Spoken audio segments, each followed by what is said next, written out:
अस्सलामुअलैकुम व्यूअर्स। आज मैं आप लोग के लिए बनाने जा रही हूँ मलाई बोटी। बहुत टेस्टी, बहुत अच्छी। इस रेसिपी से आप लोग मलाई बोटी बनाएंगी तो फिर आप देखिएगा कि अगर दावत में आपने ये डिश रख दी तो सब पूछेंगे इसकी रेसिपी। इतनी मज़े की रेसिपी बनती है। चले आए स्टार्ट करते हैं मलाई बोटी के लिए। सबसे पहले मैंने एक पैकेट क्रीम लिया है। किसी भी ब्रांड का ले लें, ऑर्पा का ले लें, डेली फ्रेश का ले लें, किसी भी तरंग का ले लें, बस फ्रेश क्रीम होनी चाहिए। ये मैंने फ्रेश क्रीम लिया है। अब इसमें मैं इसी क्रीम के अंदर 1 टेबल स्पून लहसुन और 1 टेबल स्पून अदरक इसका पेस्ट डालूँगी। इसके बाद अपने जायके के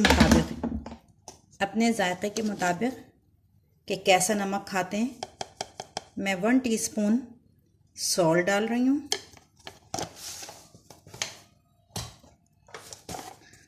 1 टीस्पून पिसा हुआ गरम मसाला डाला।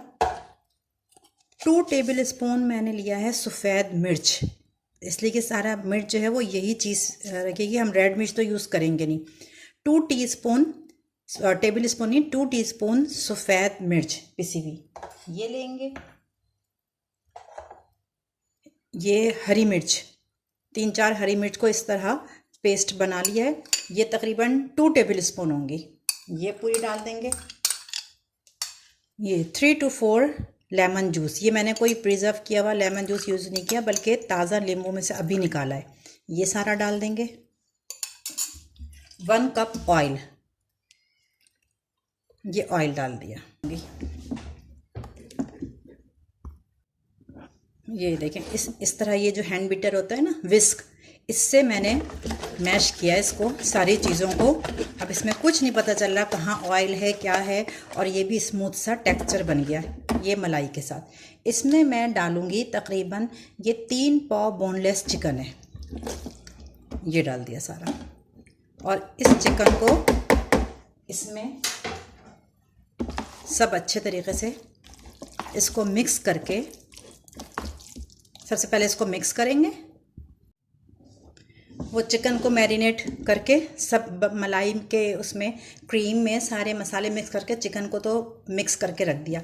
अब मैंने ये 1/2 कप ऑयल दोबारा लिया है। इसमें मैं डालूँगी 3 टेबल स्पून बेसन।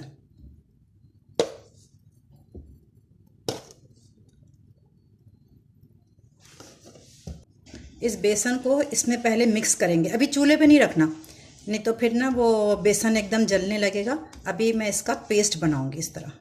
इसको चूल्हे से बाहर रखकर स्पैचुला से ऑयल का और बेसन का पेस्ट बनाऊंगी। जब ये पूरा इस तरह पेस्ट बन गया तो अब मैंने चूल्हा जला के इसके ऊपर इसको भूनूंगी, समझो बेसन को। तो इसको उस वक्त तक भूनना है जब तक, इसको जलाना नहीं है, बल्कि जब बेसन की स्मेल आने लगे उस वक्त तक इसको भूनना है। थोड़ा सा 2-3 मिनट लगेंगे। जब बेसन की स्मेल आने लगेगी तो बस हम चूल्हा बंद कर देंगे। ये देखें, ये बेसन मैंने भून लिया है, इसमें स्मेल आने लगी है। बेसन के भूनने की जो स्मेल होती है, जला नहीं है बिल्कुल, कलर वलर कुछ नहीं चेंज हुआ। अब ये पूरा मिक्सचर जो है मैं इसमें डाल दूंगी। ये चिकन, जो मलाई चिकन है ना, इसको जो हमने मैरिनेट कर रखा था, इसमें ये डाल दूंगी।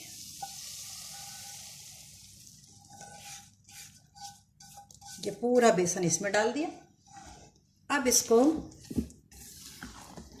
मिक्स करेंगे सही तरीके से, इसमें सब मिक्स कर जाए। इनको सबको मिक्स करके अब मैं 1 घंटे के लिए मैरिनेट होने के लिए रख दूंगी। फिर जब इसकी कुकिंग स्टार्ट होगी फिर आपके साथ शेयर करूंगी। ये देखें व्यूअर्स, जो चिकन को मैरिनेट होने के लिए रखा था, ये सारा ये मैरिनेट हो चुका है। आधा घंटा हो गया है, आधे घंटे से बल्कि ज़्यादा ही हो गया, कोई फ़र्क नहीं पड़ता। आधा घंटा तो ज़रूर रखें। अगर उससे ज़्यादा लगा के रखना चाहती हैं आप, ओवरनाइट भी रख सकती हैं। अब मैंने इसमें बिल्कुल थोड़ा सा 1/2 से भी कम कप जो है ऑयल डाला। ऑयल गर्म हो गया था, उसके बाद मैंने थोड़ा सा, इसलिए कि पहले से इसमें ऑयल है, ये चिकन को मैरिनेट हुए हुए तकरीबन आधे घंटे से ज़्यादा हो गया। ज़्यादा हो जाए कोई मसला नहीं है, आप ओवरनाइट भी रख सकती हैं इसको मैरिनेट होने के लिए। और ये सब अब इस वक्त आपकी मर्ज़ी है, ऑयल नहीं डालें आप इसमें। और इन बोटियों को सीखों पर लगाकर कोयले पे भी धुआं दे के मलाई बोटी बना सकती हैं। इस तरह मैं आपको हाथ से उठा के दिखा दूँ।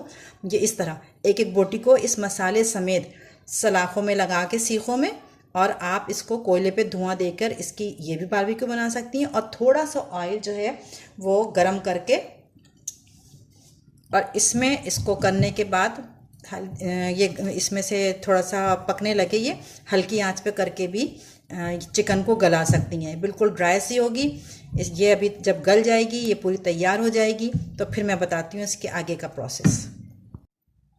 ये देखें व्यूअर्स, जो मैंने ऑयल गरम करके मैरिनेट चिकन डाली थी, हल्की आंच पे पहले रख दिया था, गल गई तो उसको तेज़ आंच करके और भून लिया। ये मलाई बोटे की लुक है, ये देखें ये इतनी थिकनेस। अब इसको आप चाहे बोटी में लगा के सीखों पे लगा के आप बारबेक्यू कर लें, या कढ़ाई में थोड़ा सा ऑयल डालकर इसको इस तरह पका लें। और उसके बाद इसको नींबू, इस तरह लच्छे वाली प्याज रिंग वाली ये कर लिएगा। और ऊपर से गार्निशिंग करेंगे हम हरी धनिया से गार्निश कर देंगे।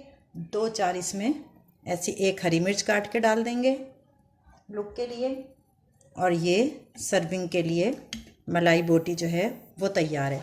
इस रेसिपी से आप लोग मलाई बोटी बनाइएगा, ये दावतों में भी आप रखिएगा तो यकीनन आपकी ये डिश ज़रूर पसंद की जाएगी। मेरे कहने से एक दफ़ा बनाइएगा ज़रूर, और कमेंट्स में ज़रूर बताइएगा कि आपने इस रेसिपी को इस्तेमाल किया, इस रेसिपी से मलाई बोटी बनाई तो आपकी कैसी बनी। और जिसने अब तक मेरा चैनल को सब्सक्राइब नहीं किया, अच्छी वीडियो देखनी है अगर, तो मेरे चैनल को सब्सक्राइब कर लें, बेल का बटन दबा दें ताकि हर आने वाली वीडियो जो है वो आप तक